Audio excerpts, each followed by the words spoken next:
Fala pessoal, aqui é o professor Douglas e hoje à noite eu vim conversar com vocês um pouquinho de forma bem rápida para discutir a temática de ontem à noite, daquele questionamento que eu fiz sobre a PCR e RCP na gestante, tá?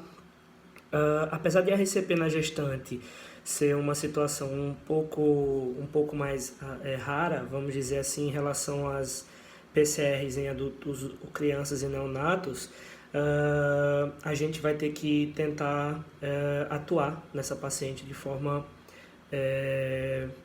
vamos dizer assim, bem mais efetiva. Alguns estudos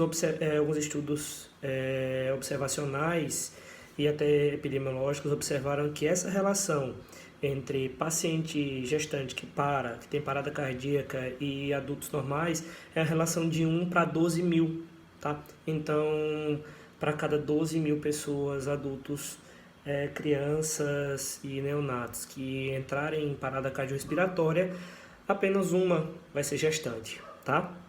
Em relação à parada, ela vai levar em consideração as mesmas situações no adulto normal, tá? No adulto, na criança. A gente vai ter que manter 30 compressões para 2 insuflações no BLS, que é no suporte básico de vida, tá? A gente vai ter que manter 100 a 120 compressões, essas compressões vão ter que ser efetivas, tem que permitir o retorno do tórax. O quanto mais precocemente usar as drogas conforme o protocolo, isso não vai interferir de forma alguma. Desfibrilar de forma precoce, se esse ritmo for chocável ou não, isso não vai levar nenhum prejuízo. O que tem que se observar são algumas medidas relacionadas e trazidas de acordo com estudos observacionais. O Guideline 2015 ele é bem nítido quando ele traz que não há estudos randomizados, estudos robustos, que podem trazer um nível de evidência interessante para a prática. Essas observações que eu estou tentando trazer para vocês, ela é relacionada a práticas, a estudos observacionais, a observações fisiológicas. Então, por isso que os níveis de evidência, a robustez dessas pesquisas em relação à RCP na gestante, elas não têm um nível de evidência robusto, tá? Vamos dizer assim, tá? A primeira coisa a se observar é a compressão da veia cava e da artéria aorta abdominais quando a gestante for acima de 20 semanas gestacionais, tá? Entre 20 e 24 semanas gestacionais ou até a altura da cicatriz umbilical acima, a gente já pode considerar essa gestante uma situação, se necessário, de cesárea perimortem, tá? Essa gestante tendo uma cicatriz uma altura de fundo uterino abaixo da cicatriz umbilical não é necessário, pois não há uma compressão cavo-aórtico abdominal, tá? Além disso, o Guideline 2015 ele traz uma consideração bem interessante em relação ao posicionamento da gestante. Recomenda-se a posição em decúbito dorsal, como no adulto, como na criança, como no neonato, tá? Lembrando que hoje, o protocolo até 2015, ele preconizava que a gente poderia lateralizar o útero da mulher para a esquerda, mantém a paciente em decúbito dorsal e lateraliza o útero à esquerda, ou colocar a paciente em decúbito dorsal com alguns apoios na lateral da gestante para provocar um leve decúbito lateral esquerdo com a propensão de tentar descomprimir a veia cava e a artéria aorta,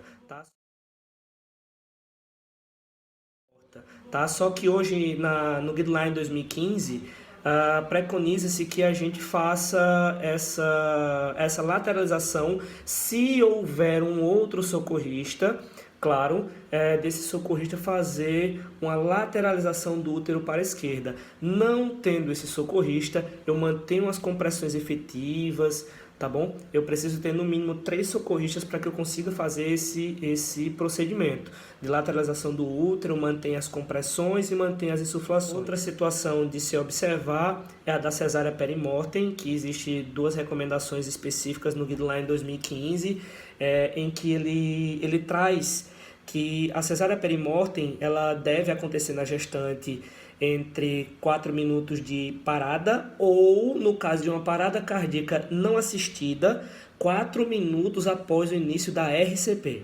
Ou seja, se ela é uma parada assistida, o paciente parou, eu observei a parada, eu conto 4 minutos a partir do momento da parada e posso fazer a cesárea perimortem, isso se a gestante tiver acima de 20 semanas, tá? Ou quando não for uma parada assistida, essa gestante ela não foi observada a parada nela, e aí eu vou precisar fazer a ressuscitação, e 4 minutos a partir do início eu posso sim fazer a cesárea perimortem. A cesárea perimortem não indica, depende da semana gestacional do bebê, que ele possa ter uma vitalidade, nesse caso que ele possa sobreviver, mas que essa situação ela deve ser observada sempre para tentar salvar a mãe e o feto. Alguns estudos observaram que mesmo esperando a cesárea perimortem para ser realizada apenas com 15 minutos após, a sobrevida da mãe ela foi interessante. Estudos observacionais, não são estudos ainda com alto grau de evidência, tá? Em relação ao feto, se observou que até 20 minutos, 30 minutos após a parada, com compressões efetivas, um RCP de qualidade, observou-se que o feto ele teve uma vitalidade nessa cesárea perimortem a partir de 4 minutos, ou seja, entre os 20 e 30 minutos após. Então, eu espero que tenha dado para resumir em boa parte, de uma forma bem rápida, essa questão da RCP em gestante. Qualquer dúvida, vocês deixem em comentários na postagem desse vídeo. Curtam e marquem seus amigos para que a gente possa ter mais vídeos como esse e vários debates. Qualquer dúvida, estarei à disposição. E se tiver alguma correção, alguma contribuição, deixa lá nos comentários também. Agradeço. Boa noite.